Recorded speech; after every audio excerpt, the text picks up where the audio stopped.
10 years ago, I used to do many trades like drywall, flooring, kitchen, like cabinets. And I heard about HVAC, and I heard that they make good money.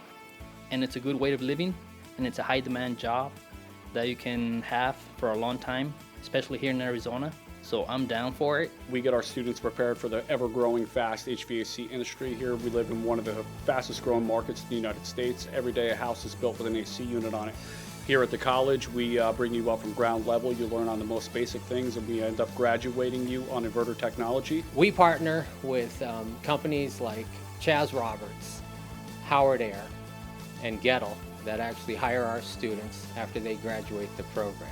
This is a great career, a long-term career also. This is a great way for you to support your family. When you leave our program, you'll be fully ready to troubleshoot the most difficult units on residential HVAC equipment.